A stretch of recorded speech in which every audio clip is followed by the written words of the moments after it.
Hello everyone, स्वागत है आप सबों का अपने यूट्यूब चैनल डॉक्टर चेतन सर पे। आज हम लोग देखेंगे वर्ग 10वीं का फिजिक्स का सेकेंड चैप्टर जो है प्रकाश का अपवर्तन। तो प्रकाश का अपवर्तन क्या होता है? प्रकाश के किरणों का एक माध्यम से दूसरे माध्यम पे जाने पर अपने पथ से विचलित हो जाने की घटना को हम प्रकाश का अपवर्तन कहते हैं। नेक्स्ट है परावर्तन को अंग्रेजी में रिफ्लेक्शन कहते हैं, अपवर्तन को रिफ्रैक्शन कहते हैं।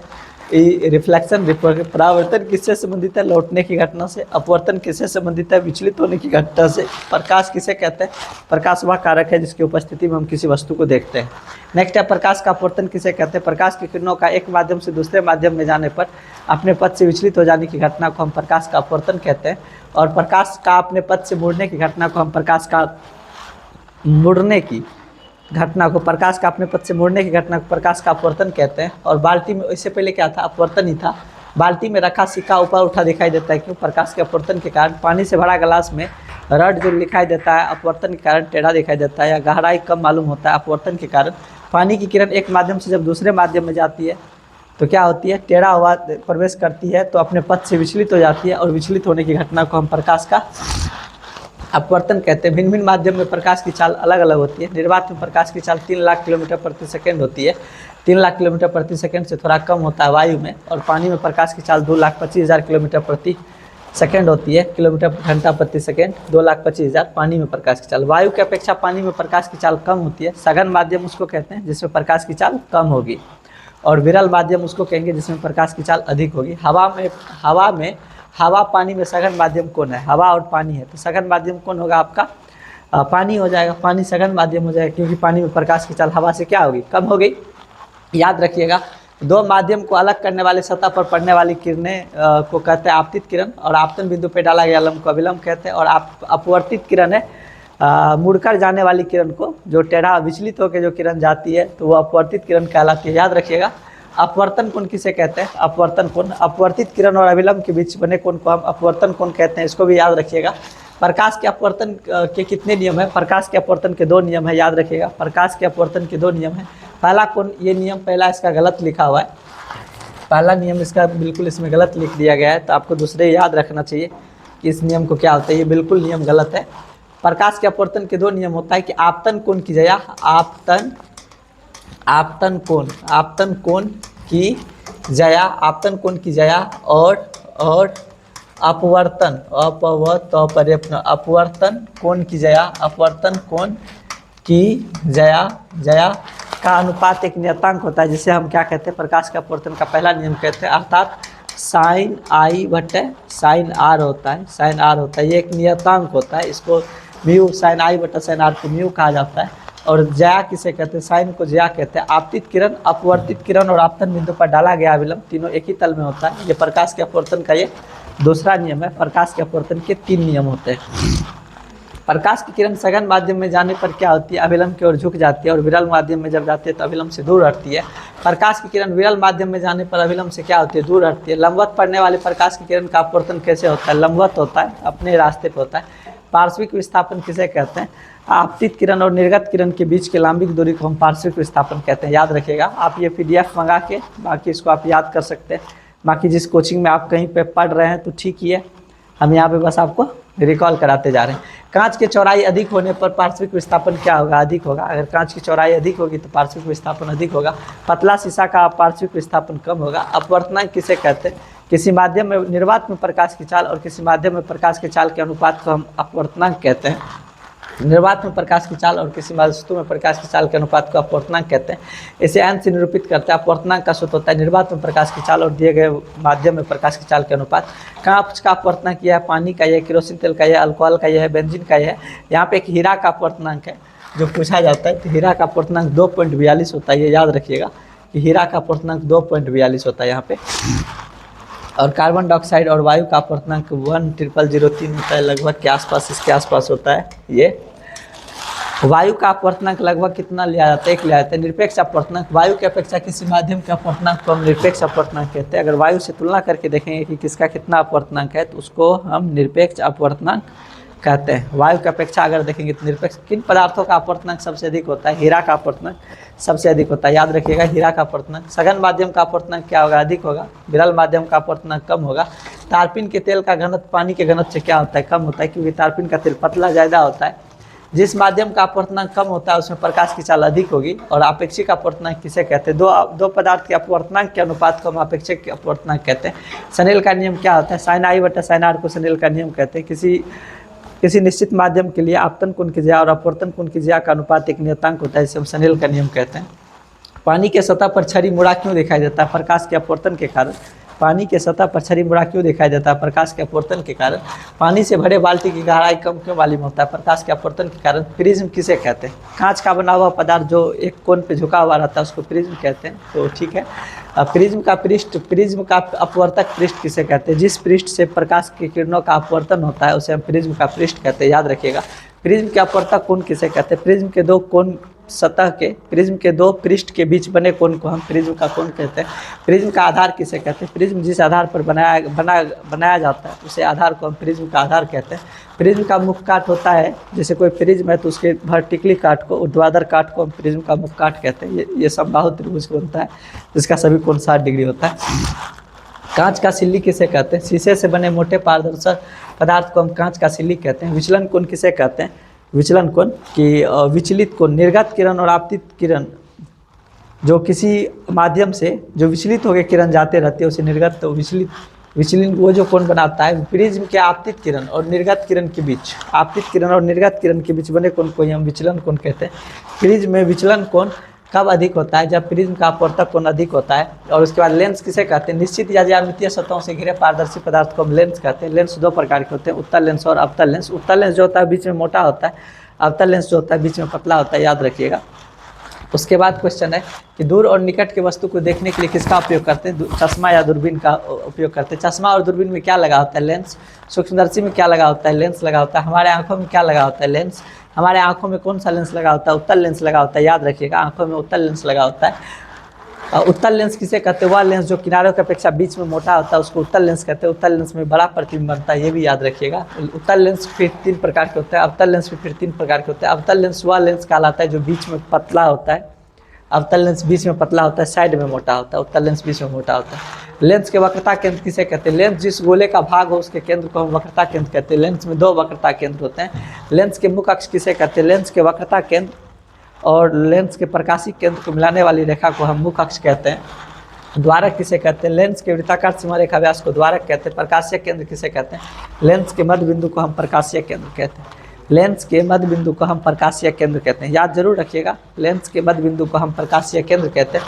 किसी लेंस में प्रकाश की किरण फोकस की ओर झुक जाती है। उत्तल लेंस में कांच पर लंबवत पड़ने वाले प्रकाश की किरण कैसे निकलती है, बिना विचलन की निकल जाती है। उत्तल लेंस का मुख्य फोकस क्या होता है, तो उत्तल लेंस का मुख्य फोकस क्या होता है, उत्तल लेंस के मुख्य अक्ष के समांतर आपतित किरणें लेंस से अपवर्तन के बाद मुख्य अक्ष के जिस बिंदु पर मिलती है उसे मुख्य फोकस कहते हैं। और अवतल लेंस में मुख्य फोकस नहीं होता है। अवतल लेंस का मुख्य फोकस नहीं होता है, इसमें आती हुई प्रतीत होती है। अभिसारी लेंस उत्तल लेंस को कहा जाता है। उत्तल लेंस को अभिसारी क्यों कहा जाता है, क्योंकि सभी प्रकाश की किरण के एक बिंदु पर मिलती है, इसलिए कहा जाता है। अपसारी लेंस अवतल लेंस को कहा जाता है। अवतल लेंस को अपसारी इसलिए कहा जाता है क्योंकि मुख्य अक्ष के समांतर आपतित किरणें का जब अपवर्तन होता है तो वो लगता है कि पीछे एक बिंदु से मिल के आ रहा है, इसीलिए ऐसा होता है। लेंस के फोकस को किससे निरूपित किया जाता है, F1 और F2 से निरूपित किया जाता है। लेंस का फोकस दूरी जो होता है, लेंस के प्रकाशीय केंद्र से लेकर फोकस तक की दूरी को फोकस दूरी कहते हैं। इसको स्मॉल f से निरूपित किया जाता है। लेंस के प्रकाशीय केंद्र को O से निरूपित किया जाता है। उत्तल लेंस में प्रथम फोकस बाईं ओर होता है, ये बाईं ओर है, ये दाईं ओर है। लेंस के मुख्य फोकस को किस फोकस को कहा जाता है, F2 को। लेंस के प्रकाशीय केंद्र से फोकस तक की दूरी क्या कहलाती है, फोकस दूरी कहलाती है। उत्तल लेंस की फोकस दूरी क्या होता है, धनात्मक होता है। अवतल लेंस की फोकस दूरी ऋणात्मक होता है। लेंस की फोकस दूरी किस पर निर्भर करता है, लेंस के वक्रता त्रिज्या पर। मोटा लेंस का फोकस दूरी क्या होता है, कम होता है। किस लेंस में आभासी प्रतिबिंब बनता है, अवतल लेंस में। लेंस के सामने वस्तु रखने पर उसका क्या दिखाई देता है, प्रतिबिंब। प्रतिबिंब किसे कहते हैं, प्रतिबिंब किसे कहते हैं, किसी वस्तु से आने वाली प्रकाश की किरणें लेंस से अपवर्तन के बाद जिस बिंदु पर मिलती है या मिलती हुई प्रतीत होती है उसे हम वस्तु का प्रतिबिंब कहते हैं। प्रतिबिंब 2 प्रकार का होता है, एक काल्पनिक और वास्तविक। प्रतिबिंब 2 प्रकार के होते हैं, आभासी या काल्पनिक, दूसरा है वास्तविक। प्रकाश की किरणों का वास्तव में किस में मिलता है, उत्तल लेंस में मिलता है, इसलिए वास्तविक प्रतिबिंब बनता है। और मिलता हुआ प्रतीत होगा तो काल्पनिक प्रतिबिंब बनेगा। पर्दा पे किस प्रतिबिंब को उतारा जा सकता है? वास्तविक प्रतिबिंब को। प्रकाश के किरणों का अपवर्तन लेंस के कितने पृष्ठों पर होता है? 2 पृष्ठों पर। काल्पनिक प्रतिबिंब को किस रेखा में निरूपित करते हैं? टूटी रेखा से। और लेंस किसी भी वस्तु का क्या बनाता है? प्रतिबिंब। लेंस में प्रतिबिंब बनाने के लिए कम से कम कितना आरे खींचना पड़ेगा? 2। लेंस के अपवर्तन के बाद रेखा जहाँ पे मिलती है प्रतिबिंब बनता है वहाँ पे लेंस के प्रतिबिंब बनाने के लिए कैसी 2 किरण खींचनी पड़ती है? एक मुख्य अक्ष के समांतर, दूसरा प्रकाश किरण की दिशा में। मुख्य अक्ष के समांतर आपतित किरणें उत्तल लेंस में किससे गुजरती है? फोकस से। प्रकाशीय किरण की दिशा में आपतित किरण कैसे निकलती है? बिना विचलित हुए। फोकस की दिशा में आपतित किरण अपवर्तन के बाद कैसे लौटती है? मुख्य अक्ष के समांतर। लेंस का प्रकाशीय केंद्र क्या कहलाता है? 0 ओ कहलाता है। लेंस के दोनों फोकस का नाम f1 f2 होता है। C1 C2 को क्या कहा जाता है? 2f1 2f2 कहा जाता है। वास्तविक प्रतिबिंब किस रेखा को निरूपित करती है? टूटी हुई रेखा से।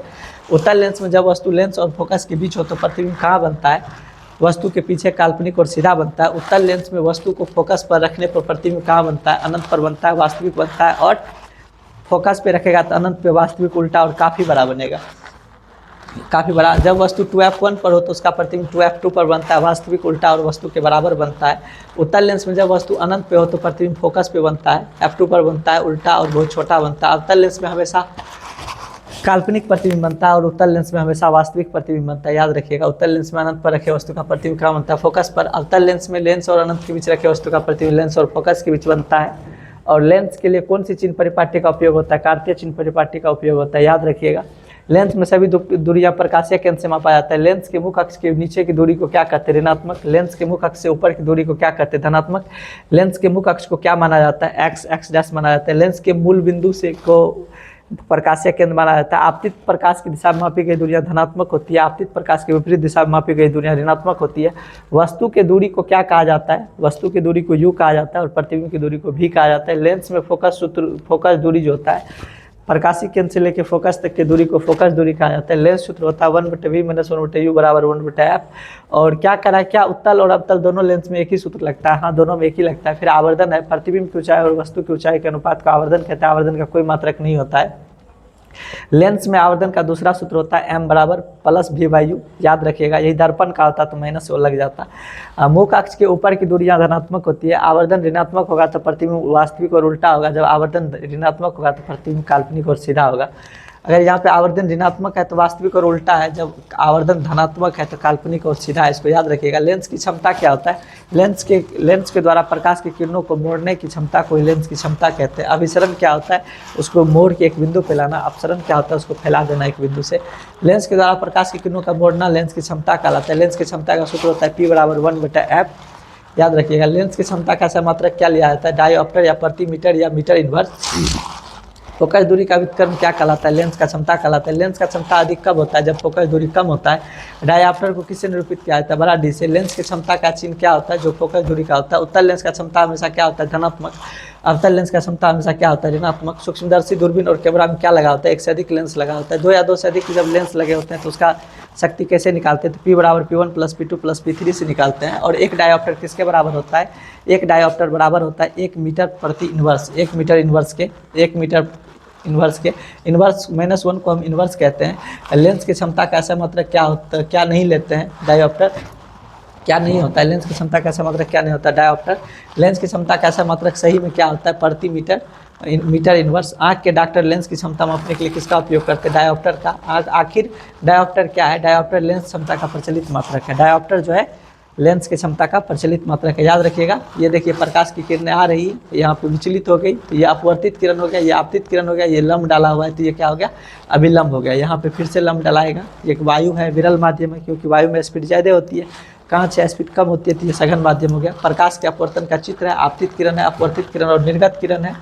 ये विरल माध्यम है वायु, कांच जो है सघन माध्यम है। याद रखिएगा, लंबवत अगर कोई प्रकाश की किरणें पड़ती है तो लंबवत निकल जाएगी, उसमें कोई विचलन नहीं होगा, कोई अपवर्तन नहीं होगा। आपतन कोण भी 0 हो जाएगा और अपवर्तन कोण भी 0 होगा। तो लंबवत जाने वाली किरण का अपवर्तन लंबवत ही हो जाती है, उसी रास्ते पर हो जाती है। पार्श्विक विस्थापन होता है आपतित किरण, जैसे ये किरण आपतित किरण है और ये किरण है निर्गत किरण। आपतित किरण और निर्गत किरण के बीच की न्यूनतम दूरी को हम पार्श्विक विस्थापन कहते हैं। आपेक्षिक घनत्व n/1 बराबर होता है n2/n1। आपेक्षिक अपवर्तनांक दूसरा का अपवर्तनांक बटा पहला का अपवर्तनांक। स्नेल का नियम sin I/sin R होता है, जिसे कि नियतांक कहते हैं। स्नेल का नियम है। ये प्रिज्म है, इस तरह से बना हुआ है।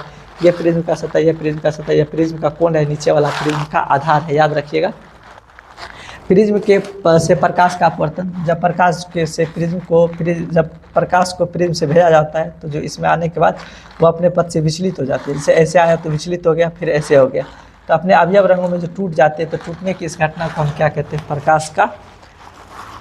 प्रकाश का वर्ण विक्षेपण कहते हैं। इस प्रकार से प्रकाश का उत्तल लेंस और अवतल लेंस, उत्तल लेंस बीच में मोटा होता है, अवतल लेंस जो होता है बीच में पतला होता है। यहाँ पे अवतल लेंस लिखा हुआ है, ये बीच में पतला होता है। ये समतल उत्तल हो गया, ये अंदर धंसा हुआ है तो अब तो उत्तल हो गया, ये दोनों तरफ से। ये तो उसके बाद एक और भी होगा, चलिए आगे बढ़ते हैं। ये अवतल लेंस है, ये समतल अवतल लेंस है, ये उभयो उत्तल अवतल लेंस है। अवतल लेंस और उत्तल लेंस कैसे बनता है? जैसे एक गोला ये हो गया, एक गोला ये है, दोनों कट गया जितना भाग, तो ये उत्तल लेंस बन गया। फिर उसके प्रकार से एक लेंस गोला ये है, एक गोला ये, दोनों को अलग अलग करके मटेरियल भर दिए तो अवतल लेंस बन गया। जब इसको सीधे कर दिए तो समतल उत्तल हो गया। जब इधर से तो ये समतल अवतल हो गया, अंदर धंसा हुआ है, तो ठीक है इस प्रकार से। बाकी ये हो गया अंदर धंसा हुआ है, अवतल और उत्तल लेंस हो गया। ये इधर से धंसा हुआ उठा हुआ है तो अवतल उत्तल लेंस हो गया। ये लेंस का जो मध्य बिंदु होता है ये प्रकाशिक केंद्र कहलाता है, और लेंस में जब इसे भेजा जाता है तो डायरेक्ट वैसे होता है, फिर ऐसे निकल जाता है। उत्तल लेंस के द्वारा प्रकाश की किरणों का अभिसरण कुछ इस प्रकार से होता है। अगर मुख्य अक्ष के समांतर आता है तो लेंस अपवर्तन के बाद जिस बिंदु पे काटती है उसको फोकस कहते हैं, तो इसीलिए उत्तल लेंस को अभिसारी लेंस भी कहा जाता है। अवतल लेंस में जब मुख्य अक्ष के समांतर आता है तो उसको अपवर्तन कुछ इस प्रकार से करता है कि लगता है पीछे से कैसे मिल के आ रहा है, तो ये हो गया आपका अपसारी का काम कर रहा है। अवतल लेंस अपसारी का। उत्तल लेंस में प्रतिबिंब का बनना, अगर प्रतिबिंब को कहीं पर रखते हैं तो उसके जब प्रतिबिंब एक यहाँ पे वस्तु है तो एक वस्तु के कपाल पर से सीधे भेजते हैं, जो फोकस से गुजरता है, एक प्रकाशिक केंद्र में गुजरते हैं और पीछे बढ़ाते हैं, जहाँ पे कटता है वहाँ पर उसका प्रतिबिंब बन जाता है। एवं प्रकार से फिर यहाँ पे इसका प्रतिबिंब बन रहा है, अगर F1 पे रख रहे हैं तो फिर सर्क से ऐसे तो ऐसे, तो अनंत पे जब फोकस पे रहता है तो प्रतिबिंब अनंत पे बनता है। जब C1 और F1 के बीच होगा तो C2 और अनंत के बीच बनेगा काल्पनिक, ये वास्तविक उल्टा और बड़ा प्रतिबिंब बना है, याद रखिएगा। जब 2F1 पे होगा तो इसका प्रतिबिंब भी 2F2 पे बनेगा, और वास्तविक बनेगा, उल्टा बनेगा, वस्तु के बराबर बनेगा, याद रखिएगा। फेवरेट क्वेश्चन है। जब 2F1 और अनंत के बीच होगा तब कहाँ बनेगा? 2F2 और 2F1 के बीच बनेगा, यहाँ पे काल्पनिक बनेगा, काल्पनिक ने वास्तविक बनेगा, उल्टा बनेगा, छोटा बनेगा। अवतल लेंस में प्रतिबिंब बनाना, ये अवतल लेंस हो गया।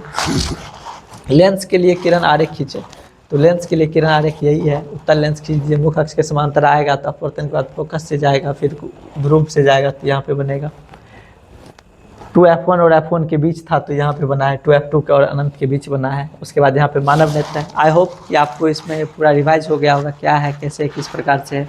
अगर ये PDF आपको चाहिए तो इस पर लिखा हुआ है यहाँ पे, तो PDF अगर चाहिए तो आप इस नंबर पे संपर्क कर सकते हैं और आप PDF ले सकते हैं।